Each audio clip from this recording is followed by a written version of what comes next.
Welcome, folks, to episode number 49 of the No Conference for Old Men podcast. The podcast are three old guys who are talking Houston Cougars basketball with a bit of Big 12 coverage added in it as well, and proud members of the GoCoogs.com network, the undisputed number one Houston Cougars content provider. We're here today again with all three of the old men, Tom Lydiak, former coach, Bill Walker, former player, and myself, Steve Chang, analytics guy, for this episode. Well, our Cougars are back in the Sweet 16 yet again, breezing past SIUE and then grinding through the Zags 81-76 in a game that should have been in the Sweet 16 or Elite 8 and definitely not in the second round of the tournament. The Cougs move on in the Midwest region as the number one seed, where the disrespect continues, where we face a Purdue team that's playing only 70 miles from their campus. But like we said last week, put us anywhere against anyone because this Cougar team is ready for all comers.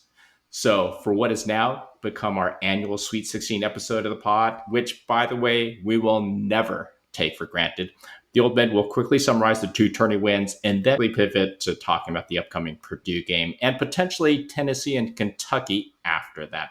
We'll also provide our quick perspectives on how our conference mates actually fared in the tourney with Tech, Arizona, and BYU joining us in the Sweet 16 to tie a record for a number of teams from Big 12 to get to this point, as well as how our respective brackets are holding up, which, hint, hint, isn't great. So let's get into it, guys, in dissecting our two wins over SIUE and Gonzaga. Not much really to take away from the first win over SIUE. Killed them by 38. No starter played more than 24 minutes, no injuries, and we could start thinking about the Zags by halftime. Bad part of it was that the Zags could say the same thing. They completely dismantled Georgia in round one. No starter played more than 31 minutes, and as Bill and I had stated, it set us up for a round two matchup against one of the two teams we really had preferred to avoid in the Zags. And I guess it was UConn as well. They were so underseeded as the number 9 Ken Palm team. It was ridiculous. So why don't we just focus on the Zags game today? And let's start with you first, Tom. What were some of the things you saw from a coach's perspective in our nail-biting win over the Zags? Well, first thing, LJ continued his hot shooting from the SIUE game. Sounds like a labor union there. I think he had 15 points in the first half against them. And then, like I said, he continued his hot shooting. We got to a really good start, really crisp start.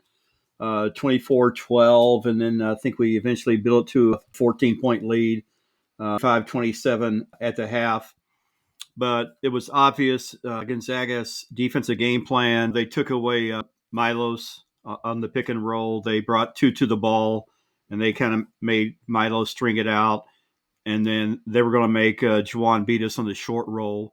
And Juwan was, first half, he missed a lot of shots. I wouldn't say point-blank shots, but he was short, I think, on most of them. Second half, he came out, and I think he hit like 4 buckets. Juwan did 4 buckets right at the beginning of the half. It was, and both teams were just going blow by blow. It was like each one was throwing a punch and a haymaker. And I will say this about our defense too. Early in the game, they were getting most of their points off our monstering, the double team. Few had a really good game plan for that. When we did come over with a monster, he put his other big kind of in the short corner, and then he had 2 players in the corners. And from then on, it's like a numbers game. They got a couple of buckets where the guy that was being double teamed hit Huff. What's his name? Huff, or can't remember the big kid for Gonzaga. Yeah, they hit him for. Yeah, a couple of easy buckets close. Second half, I noticed we didn't monster. We went one-on-one in the post and gave no help. Also, interestingly, I think I might have talked with you on this, Steve. We were texting back and forth. The score in the second half was 49-46 in Gonzaga's favor. I mean, who would have had that on their bingo card that many points would be scored? Not only us on the offensive end, but also, defensively. Second half, EK, he hit a couple of threes that he normally doesn't hit. And then Gonzaga makes their makes their comeback. I thought the key play in that comeback, we're up 60-46, and we have possession of the ball, and we're about to throw the knockout punch, and then JoJo just makes that knucklehead play where, for some reason, when he came down on offense, he thought it was a good idea just go over there and just chuck Ike. For one thing, Ike is not going to move. And it wasn't like he was trying to post up. You know, you can come in there and put an arm bar in the chest and seal and try to get post position, but I have no idea what JoJo was doing on that. So, an interesting thing on that too is Kelvin, being the coach he is, he doesn't do a Fran McCaffrey and go over there and rip the official, or a Danny Hurley rip the official and get technicals. You know, he knew JoJo was in the wrong, and then he chewed on JoJo. That's the difference between Kelvin and some of these other coaches. You know, it's no excuses. You know, we're not going to make excuses. Just make sure you do your job and play smart basketball. So again, Gonzaga cuts it to 7, and from there it was just a roller coaster to the end. Thank God for LJ and his free throw shooting. He was fouled a couple of times, and he made both ends of that. So tough game, like you said. That 1-8 game versus Gonzaga, that felt like an Elite 8 game. It did. Gonzaga, in my opinion, got to give them credit. They were a lot better than I thought they were. I thought this might have been a 12 to 14 point U of H win. Yeah, they hung tough, especially after taking those blows early on. Bill, how about your views to the big win from players' perspective? Yeah, there was a lot of pregame complaining about us drawing Gonzaga in the second round, but in the end, quite honestly, I think it's Gonzaga who could and should have done more of the complaining. You know, number 9 in Ken Pom, number 8 in the net. You know, forget the 7 seeds.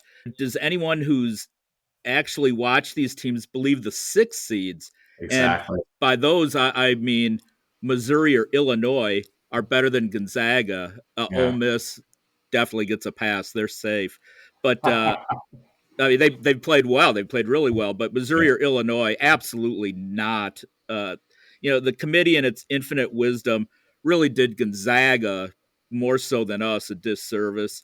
Yeah. And with that said, we showed why we're the best team in the country. First half, we out-rebounded, we outshot, if it's a word, we out-turnovered, and we completely outplayed them. They hit a couple of late shots that cut our consistent double-digit lead to 35-27, 8-point lead at half. And that's 27 points in the first half for a team scoring 87-plus points per game. Our first half stars were Cryer and our defense. Second half was a little different, as you mentioned, Tom. Who would have thought that we would have been outscored 49-46, which is just crazy. Mm-hmm. But they also shot 14 of 23 for 61% from the field, 6 of 9 on threes, and they made every one of their 15 free throws. They shot 15 for 15 for the game. All 15 were shot in the second half. Actually, we were very close. We were 14 of 29 from the field. We were 4 of 8 from 3, and we were 14 of 18 from the line in the second half. That was all but one of our free throws for the game. Very, very good, very efficient offense. The D maybe not as great as it could have been, but I mean, quite honestly, I know that they're a good shooting team. I mentioned it last time, but they were on fire, led by Graham Ike, their big guy, and his last name is spelled for everyone who watch it. You can see the big Ike on the back, and I was constantly referring to him as Tina Turner's ex, Ike, because not only is it spelled Ike, but I mean, he was just beating the hell out of us in the second half. So I thought, well, there's an apt comparison. 27 points, 9 of 9 free throws, 2 of 3 threes. I mean, he just played an extraordinary game. Khalil Battle, who most probably saw after the game, was crying, and Calvin hugged him. He had a really solid game, 17 points, 5 rebounds. Not great shooting, but not bad. And then Ryan Nemhard, their point guard, who coming into this game is basically their best player, 10 points, 11 assists, but we also forced him into 5 turnovers. For the good guys, Cryer clearly was the star. Yeah. 8 of 15 from the field, 6 of 11 from 3, 8 of 8 from the line, including, as you mentioned, Tom, some huge ones late. 30-point, 1 turnover game. 30 points is Cryer's career high. Roberts was aggressive the entire game, maybe a little too much so in the first half, where nothing would drop. But he turned around and started hitting awful lot in the second half. And Steve, I'd love to argue with you right now about how facing exactly the same defense, a guy can not shoot well in the first half, maybe shoot significantly better in the second half, and it's just the shots were falling, the shots weren't falling, and the defense was basically the same. But I'll leave that alone. We'll let you off the hook there. Well, the other guy that played really well for us, besides Roberts in the second half, would be certainly, well, let me say, I'm sorry, Roberts ended up with 18 points, 8 boards, and 5 assists, and he did a good job of kicking the ball out to our shooters. Sharp only took 7 shots, but he retained his aggressiveness, which I love. And I would say our unsung hero for the game was certainly Tugler. 5 of 9 from the field. He scored 11 points. He had a couple of blocks.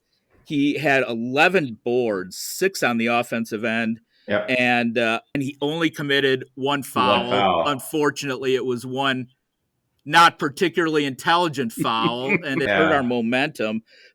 But that was his only foul of the entire game. Uzan, he seemed to have a tough time penetrating and being himself offensively, and I give Gonzaga credit for that. Yeah. He committed 3 turnovers, but he did dish out 8 assists, and one of the 2 field goals he made was a 3 that we needed deep into the second half. I thought we came up big.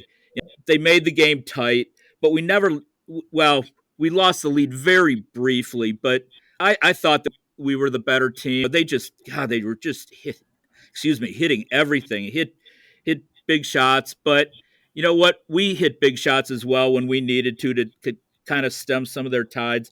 Uzan, Sharp, Cryer, they were perfect from the line down the stretch. Cryer with the big ones, but Sharp hit some big ones as well, and so did Uzan. And in the end, great teams do what they need to do to win games like this, and we're a great team, so we did exactly that. Malik Wilson too. I thought Malik Wilson had the box score probably doesn't tell you a whole lot about Malik's play, but look who was on the floor in crunch time. Malik was there. He had that offensive rebound where his head was almost on the rim. Yeah. Hit a clutch free throw. I was saying, Malik, just hit one of these 2. Just please hit one of these 2. I thought the same thing. Yeah. No, he played well. I mean, from an advanced analytics perspective, this Zags game couldn't have started any better than it did. As many experts articulated beforehand, if you haven't played us, it's difficult to simulate the defensive intensity, no matter how much coaches emphasize it just by talking about it. And of course, that played out as the Zags were on their heels as we took a 14-point lead at the 6:55-minute mark of the first half. To their credit, Zags steadied themselves and pulled to within 8 at the half. We then controlled, for the most part, the second half, pushing the lead back up to between 9 and 14 points for basically 3/4 of the second half. And then they started pressing us with 3 minutes left, and things got tight as we wilted a bit dealing with the pressure. But ultimately, as you guys had highlighted, team held on for the 5-point win with some timely free throws from Cryer and some stifling game-ending D by Wilson and Francis on Battle. When looking at the game from an advanced analytics perspective, it's actually a really weird game because, watching the game visually, I felt like we played great D. Even in the second half, we played hard. Challenged every shot, blocked almost 16% of their shots, forced turnovers on almost 17% of their possessions. Even after knocking them back and grabbing a 14-point lead in the first half, somehow the Zags were able to end up shooting over 58% effective field goal percentage for the game, 45% from three-point range, of course, including some unreal shots in the second half, like the 2 threes by EK. Fortunately, offensively, I mean, we were also supremely efficient for the game. Over 53% effective field goal percentage, 50% from three-point range, less than 11% turnovers, over 39% offensive rebounds. Quarry and Roberts were basically shredding the Zags. Plus, Tugler, as you guys had highlighted, had an incredible game on both ends. 10 points, 11 rebounds, 2 blocks in only 20 minutes. So here's the 2 key stats of the game that made things close at the end. 0 field goals, 2 turnovers in the final 4:28 of the game for the Cougs. And then if you look on the flip side, 17 of the 27 points scored by Ike were against Francis. I went back and counted every basket that was made. So quite honestly, I know Tugler made that silly foul, but I'm not sure why he only played 20 minutes with only 1 foul in arguably one of his best games of the season. So maybe it was to avoid his kind of bad free throw shooting at the end when we were thinking he might foul, but boy, he was playing really well, and Ike was having issues scoring on him. But hey, I'll take the win, and we're off to the Sweet 16. Now let's get to the next game versus Purdue. Not to downplay this matchup, but I think we all agreed at the outset that we like this potential 1-4 matchup if we got by the Zags. Bill, you can go first. What's your player's perspective on this matchup versus the Boilermakers? Yeah, I don't like this matchup. I actually love this matchup. Purdue's 24-11, and we play them Friday. The schedule I saw said 9:09 p.m., so it's a late. It's the last game, I think. Which it means it'll probably be 9:30. Yeah, right. That's right, and it's either on TBS or True, according to what I've seen. And of course, as everyone's mentioning on all the boards and everywhere right now, the game is being played in Indianapolis, about just over an hour drive from Purdue. It's the biggest home court advantage for a higher, I guess, seeded team, a 4 versus a 1, or whatever it is versus a 1. You know, the most advantageous for the weaker team seed-wise, but I couldn't care less. It doesn't matter. They ended up 13-7 in the Big Ten, despite I want to say they may have ended up the 6th seed in the tournament, despite a Big Ten tournament, despite a 3-way tie with UCLA and Wisconsin, who I think won the tiebreakers. Purdue's currently 16th in Ken Pom. They're 7th in offense and 55 in defense. 19 in the net. They've had, they're 16 in Bart Torvik. They're 22 in the AP. They're 7-10 versus quad 1 teams. They have their 2 NCAA wins so far in this tournament, 75-63 over 13 seed High Point and 76-62 over 12 seed McNeese. You know, not exactly your blue blood teams, but that's what it is. This is a team that I don't find particularly strong or athletic, but they are smart. They move the ball well, and they can definitely shoot. 49% from the field for the year and 38.5% from 3. They were up 18 at half versus McNeese.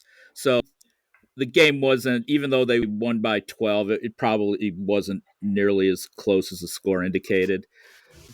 Purdue's best players, their top scorer, Trey Kaufman-Wren, he's a 6'9" junior forward, 20 points a game, 6.5 boards, 2.5 turnovers.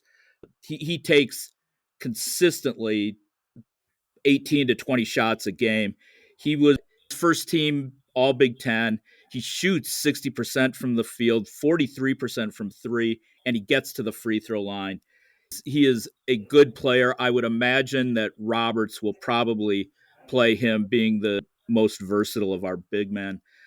Their other All Big Ten first team players, Braden Smith, he actually is the Big Ten Player of the Year, 6-foot junior point guard, 16 points, 4.5 rebounds, 8.5 assists, 2.2 steals a game, but commits 3 turnovers. He is 38.5% from three, hits his free throws. Quite honestly, he does everything. But I think this is a game where LJ can stay with him if LJ's playing him. I think Milos could probably guard him pretty well, and I think off the bench you're going to see Malik all over him. Fletcher Lawyer's their other big scorer or decent scorer. Another junior. They're going to be good next year if they all stay. 6'5" shooting guard, almost 14 points a game, 45% from three. He is their best shooter.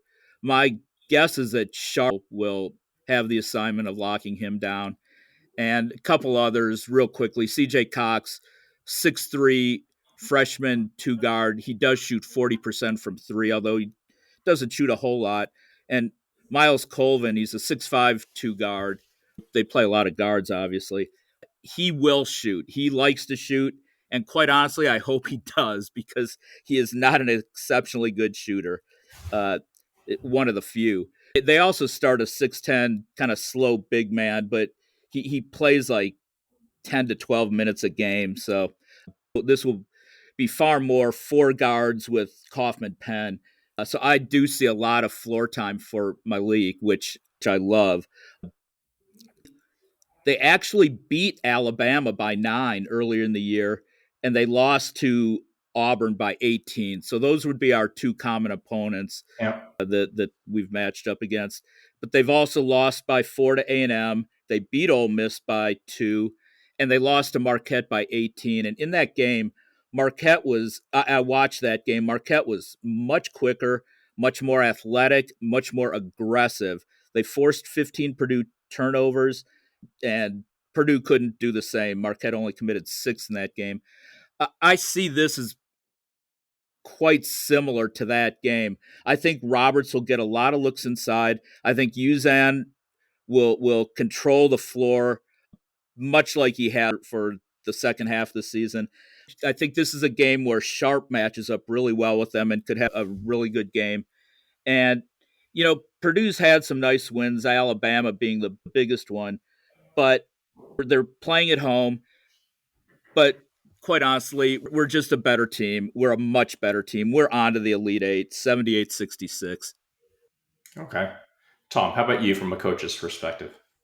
If you look at the coach for Purdue, it's Matt Painter. He's been at Purdue for a while. Really, really good coach. I've always kind of thought that when you look at coaches, they kind of fall in two categories. What they emphasize, more offense or more defense. If you look at Coach Sampson, definitely a defensive-centric approach to the game.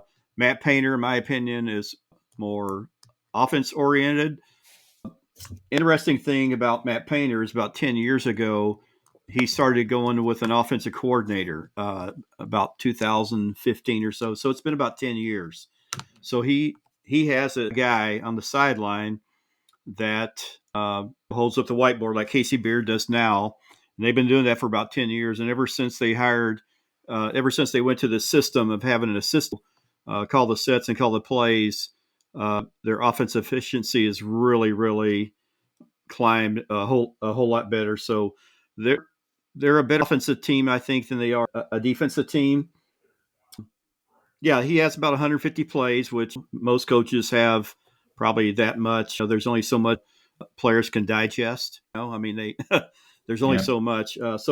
Then they come into the game with about 20 or 25 of these plays. They're chosen for each game. The coaches will sit down, and I was reading an article about Casey Beard the other day, and that's what Kelvin does with Casey. They go over the game plan, and they pick out what sets or plays they want to do, and then Casey's able to do that on the sideline. They hold up that whiteboard, and it'll say an alignment like a horns alignment and some type of action blast or whatever, so like a horns blast.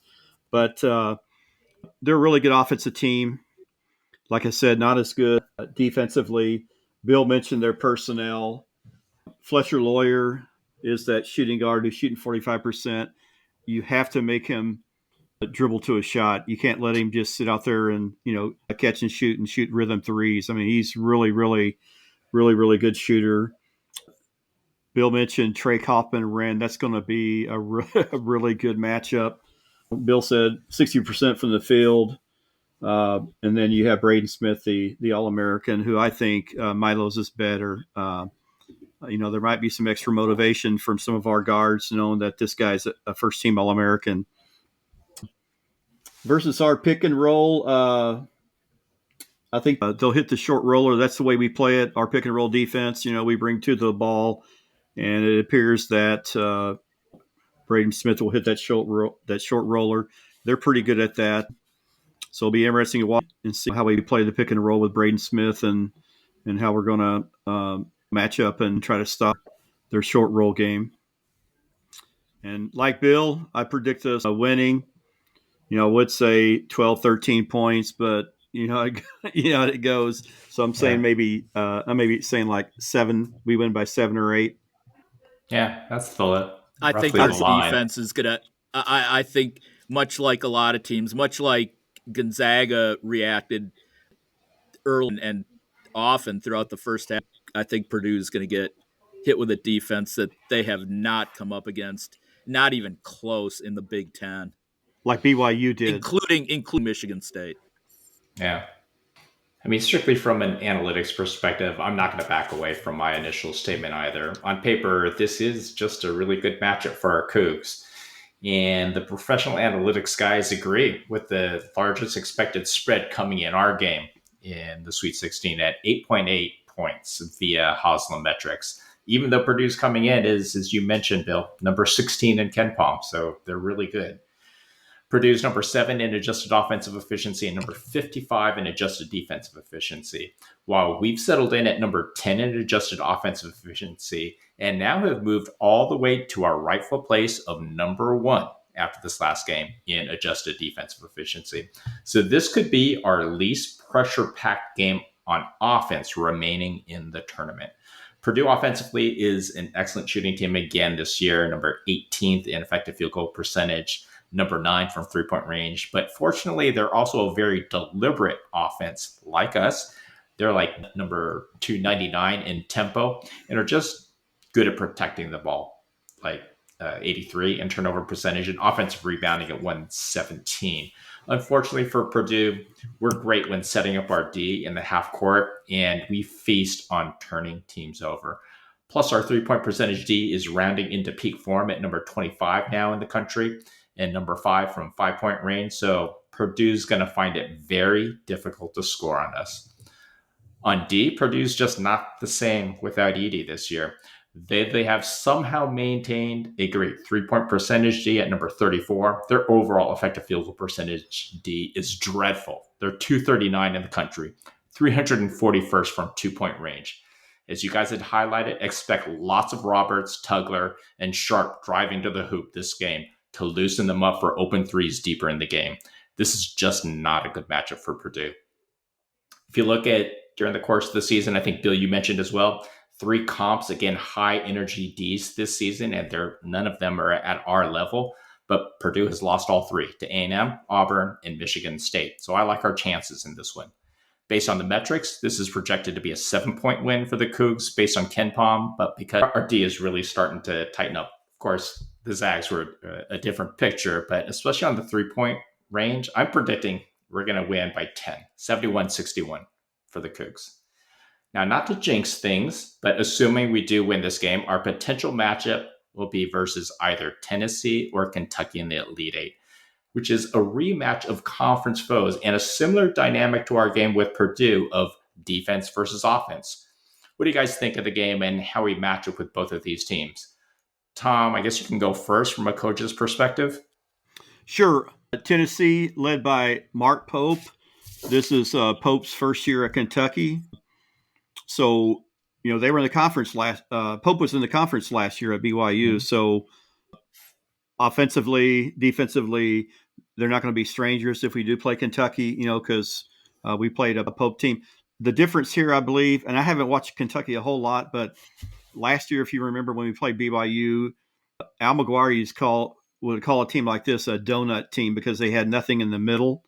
BYU did not have much of an inside game. They had Trey Ore that would come in every now and then, but they didn't even attempt to really feed the ball inside and get it in there. They were just pretty much live and die by the 3.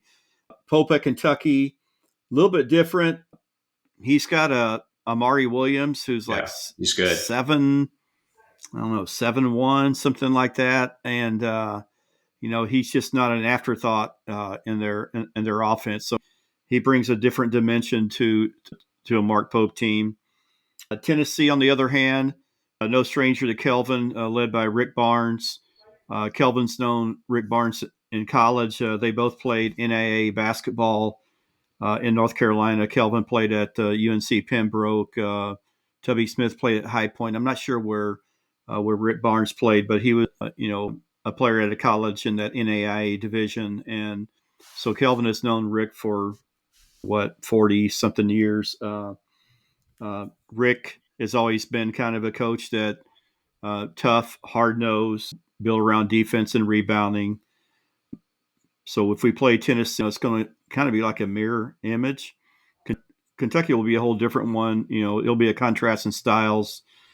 I'm sure we'll control the tempo, which would be Kentucky wants to get out there and run a gun and get out in transition. So Tennessee has lost to Kentucky twice, I think it is. Got to play them a third time. The old adage is that it's hard to beat a team 3 times in a season. Yep. But who knows? That's a coin flip in that game. Who would you rather play, Tom, of the two? I would. Mirror image is Tennessee. Maybe I'd say I'd rather play Tennessee. Okay, cool. Bill, how about you from a player's perspective on Tennessee, Kentucky? I'd rather play Kentucky. Yeah, me too. Now you got to explain. Well, let me get into it. Yeah, Tennessee is 29-7 right now. They came in 4th in the SEC. Most people, including the 3 of us, based on our brackets, including all the clowns on ESPN and everywhere else, everyone, and I guess I can include us when I say prognosticating clowns. Yep. Everyone seems to have us playing UT to go to the Final Four. But you never know. As you mentioned, Tom, Kentucky beat UT 78-73, a reasonably low-scoring game in Knoxville, and 75-64 in Lexington. Who knows? Perhaps it's a bad matchup for Tennessee, but you never know. Tennessee has been compared to us as they are the best defensive team in the SEC. They typically don't score more than in the 70s, and they hold opponents into the 50s or 60s, which is not bad in the SEC. You have some high-scoring teams. Under former Texas coach Rick Barnes, who I guess you have to mention left UT for UT. Which one's the real UT? Well, I've lived in Nashville. I lived in Nashville for 11 years, and I've lived here for about 13. It really depends on where you are. If you're in one of those places, that's the real UT, and if you're in the other, then that's the real UT. And both are absolutely passionate and adamant about it. Yeah. But Tennessee right now, they're 5 in Ken Palm, 17 in offense, 3 in defense. They're also 5 in the net. They're 6 in Bart Torvik. They're 6 in the AP. They're 12-7 in quad 1 games. And they score 74.5 points a game. They allow 63.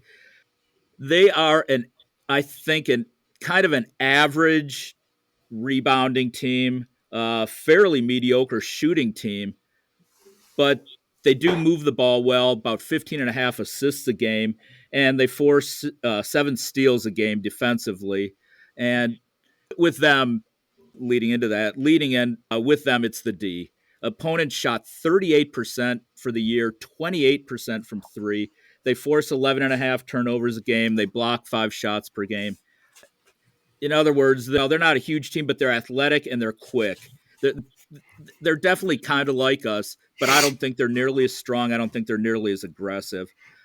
Their best players, their leading scorer is Chase Lanier. He's all SEC second team, 18 points a game, 41% from threes, a 6'4" shooting guard, transferred in from North Florida, and he was the SEC Newcomer of the Year. He's a senior. Their point guard, who is not only first team SEC, but the SEC Defensive Player of the Year, kind of like their version of Shed last year, is Zakai Ziegler, 5'9", senior point guard, 14 points, 7.5 assists. He does commit 3 turnovers. He'll take some outside shots and he'll hit some, but basically he's not a good shooter, and you'd rather have him shooting. Another guard that gets a ton of playing time is Jordan Gainey. He's a 6'3" senior guard, another senior, 11 points. He is not a good shooter. He plays very good D. He's physical. He probably won't start, but he plays over 30 minutes a game, so he effectively is a starter.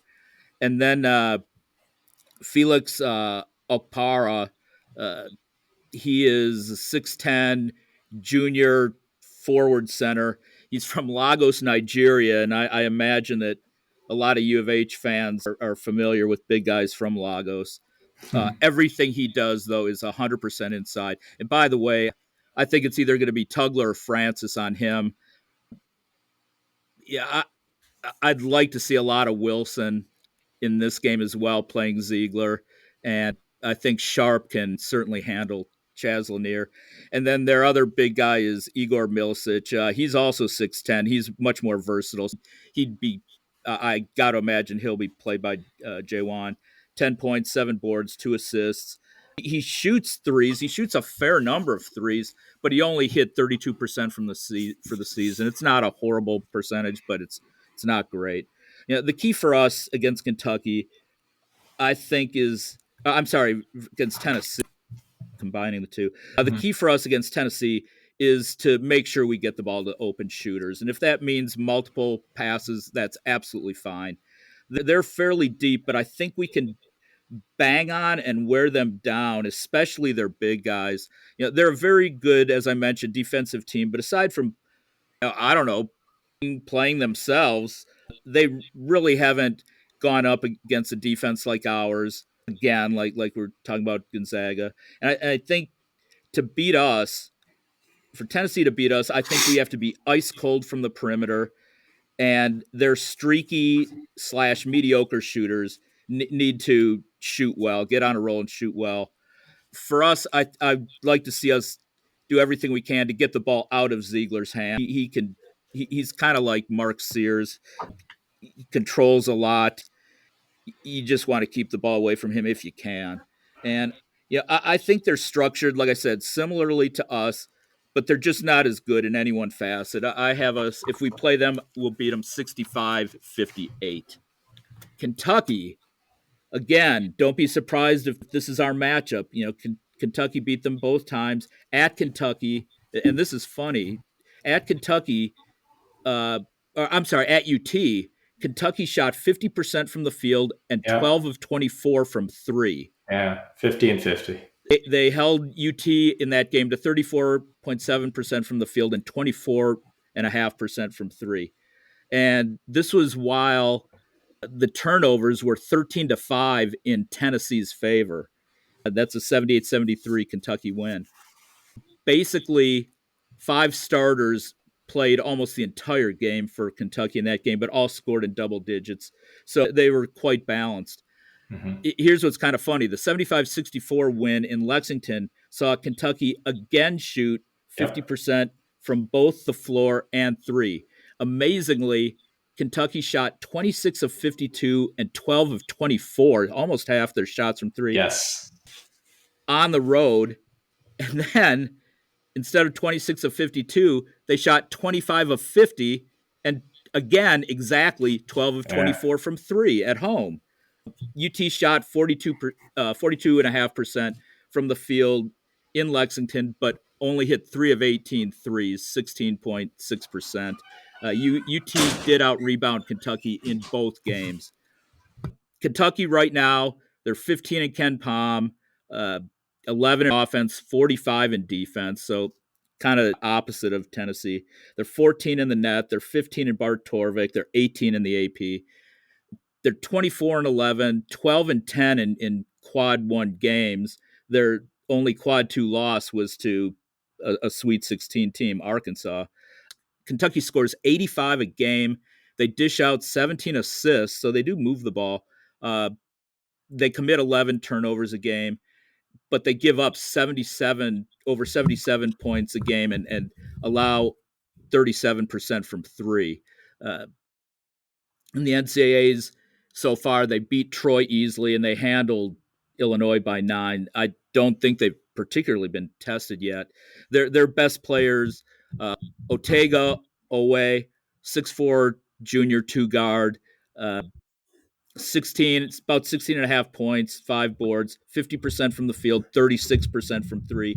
He is a threat, and he does also get to the line. Kobe Brea, 6'7", senior swingman, 12 points, 91% from the line and 44% from three. This guy can shoot. He is definitely probably their best shooter. Andrew Carr, he's a 6'11" forward, 10 and a half points, 5 rebounds, 56% from the field. He's a decent shooter. You could see the theme here. Tom, you mentioned Amari Williams, 7-foot center from England, 10 points, 8.5 boards, 3.2 assists per game, and 55% from the field. And then the last one would be Lamont Butler, 6'2" senior, point guard, 11 points, 4 assists, but he shot 36% from three. So, yeah, aside from Williams, who's kind of their lone threat inside, this team shoot, and it's a Mark Pope team, so you know they're going to shoot three. It's a little bit more athletic Mark Pope team, and once again, about 50% of their shots are threes, and yeah, guess what beats them? Force them to work for their shots. They're fairly weak defensively, and they don't rebound. If we pressure their guards, we deny the penetration, we dominate the boards, we kill them inside with our strength and our athleticism, and basically crier is crier, we win comfortably. If we play them, it's 78-64 U of H. Okay, so you're thinking a bigger win if it's Kentucky, right? Definitely a bigger win if it's Kentucky. I think we match up better with them, and yeah, like I said, I'd rather play them. Yeah, this Kentucky-Tennessee game is so similar to our game with Purdue. Even the stats for Tennessee and Kentucky closely mimic the advanced analytic metric profiles for us as well as Purdue. So in the tourney, I typically favor a defensive-oriented team to an offensive-oriented team because, quite honestly, defense travels and you can control effort on that side of the ball. And so theoretically, I should go with Tennessee. And the analytics back that up with Tennessee favored to win by 4 points on KenPom. However, as you guys have both mentioned, Kentucky has beaten Tennessee twice already this season. And though it's tough to beat someone 3 times in a season, you have to ask yourself, does, Coach Pope just got something figured out versus Barnes? If you look at the 2 games, exactly as you had highlighted, Bill, Kentucky took almost half their shots, over 20 each game from 3-point range. What that does is it spreads out Tennessee's D way more than they're comfortable with. And with things opening up, Kentucky shot 50%, again, from both 2 and 3-point range, both games. Just incredible stats. I just hope, quite honestly, that it's a super close game for them. They go 2 overtimes and both teams are just super worn out from a matchup. From a matchup perspective, I do prefer to play a team that's offensively oriented with just a good D like Kentucky. It would be almost like playing Purdue again. But we've beaten both types of teams this season, so I'm good either way. I do feel the physicality of a game versus Tennessee would potentially result in a higher possibility for injury, so I would like to avoid that, obviously. So give me Kentucky if we have a choice, but I think we can beat either team by roughly the same, 8 points, just simply based on the coaching factor with Coach Sampson and just 2 days to prep. I like our chances. We've also played Pope before. Yes, Calvin's coached against Pope. Yeah. And we fared pretty well against BYU. So now, if we kind of pivot and look at our conference mates, right? Big 12 has got 4 teams in the Sweet 16, tying a record for the conference. I thought it probably should have been 5 teams, but ISU disappointed me in their last game. Of course, the SEC got 7 teams in the Sweet 16. Very crazy. What are you guys' thoughts on how our conference mates are doing? Also, kind of how are your overall brackets doing? Bill, you want to go first? My bracket stinks. It's Yeah, better me than too. Tom's. It's better than Tom's. Tom, where are you at? but that's right. But it basically stinks. However, and this should go to the notion that I'm actually a very good predictor, because I predicted that I would suck going into this. Yeah, I said, you go. do not listen to what I pick exactly the opposite. With that said, however, all of my Elite Eight teams are still alive. So sadly, I'm holding out hope. It's probably a really stupid thing to be doing, but I am holding out hope. I've got of the 4 Big 12 teams that are left, one of those 4, BYU, I had losing in the first round. So I certainly don't have them advancing any further. However, the other 3, I all have making the Elite Eight. Obviously us. I have Arizona beating Duke, and I have Texas Tech. Yes. And I have Texas Tech. Well, I had Texas Tech beating St. John's, but now I have Texas Tech beating Arkansas.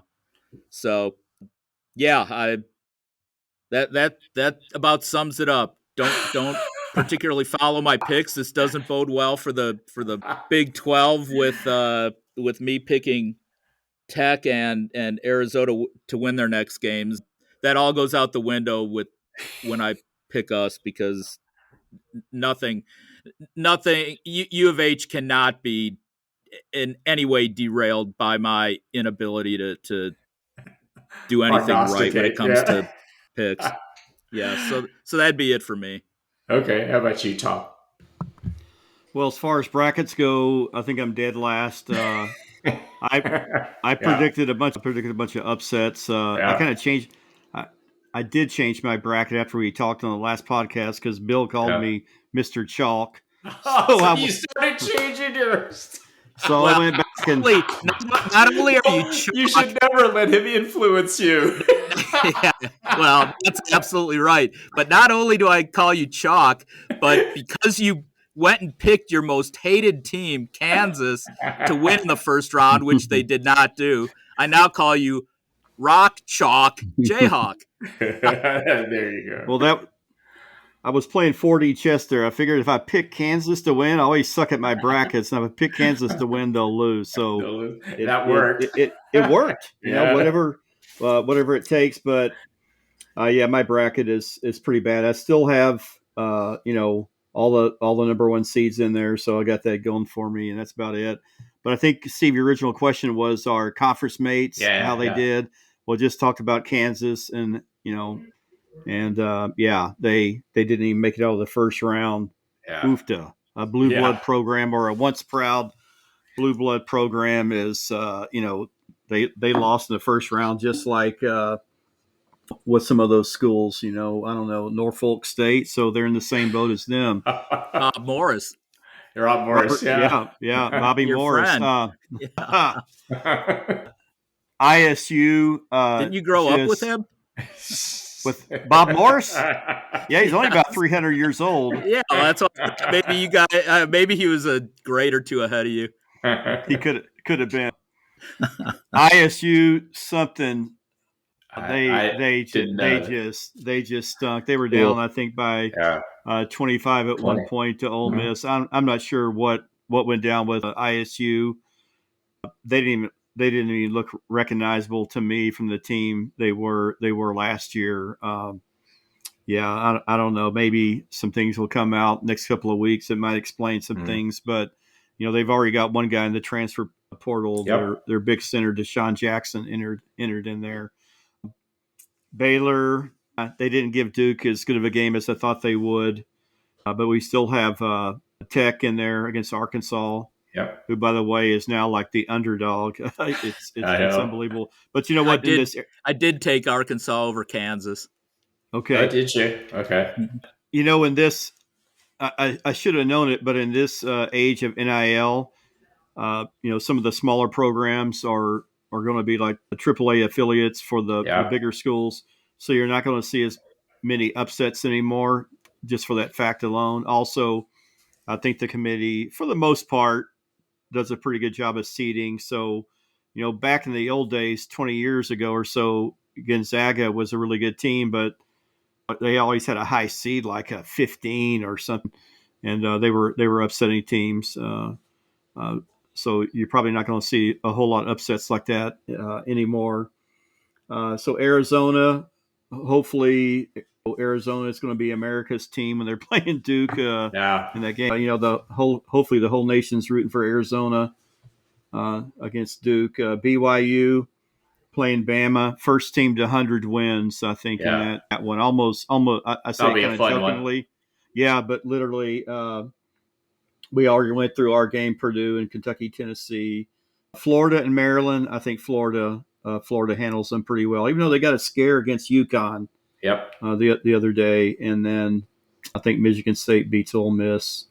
I think Auburn gets by Michigan, but our conference mates Saturday went 3-0, and what was it yesterday? 1-2. Yeah. Arizona with a big win over Oregon after getting down like 19-4. Love looked great. Yeah, he did. Caleb Love, he's kind of like Khalif Battle for Gonzaga. I thought Battle against us, I mean, he's usually a wild, undisciplined player, but he looked, he played unselfish basketball, disciplined basketball, and Caleb Love is, holy cow, he's kind of like a wild card, X factor. Yeah. He just had an unbelievable game, and he wasn't really hunting his shots that much. I mean, it wasn't like he got the ball and every time he was looking to shoot and forcing shots or whatever. But anyway, that's the way I look at it.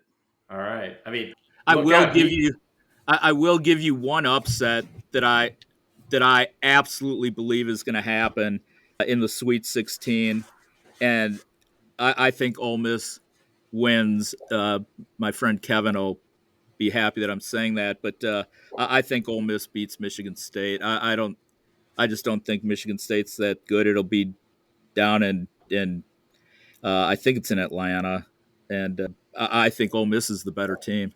Yeah, we'll see. And for Caleb Love and Duke, he usually plays pretty well against Duke. So keep your eyes on that one. So we'll see. I picked Arizona. Did you? Okay. Oh, yeah. I mean, it's been a nice showing by the Big 12 so far. It was great to see Commissioner Yormark there watching our game since we have become the flagship now of the conference in hoops. Love seeing Tech, Arizona, BYU taking care of business. Again, hugely disappointed in ISU not showing up defensively versus Ole Miss. That was, I still having a hard time getting my head around the score there. My Cyclone friends were awfully silent. Lately they've been. It surprised pretty me. Quiet. It really did surprise me. I did not expect that. I do love the fun matchups of Tech versus Arkansas, but really, assuming they beat them, I want to see them versus Florida.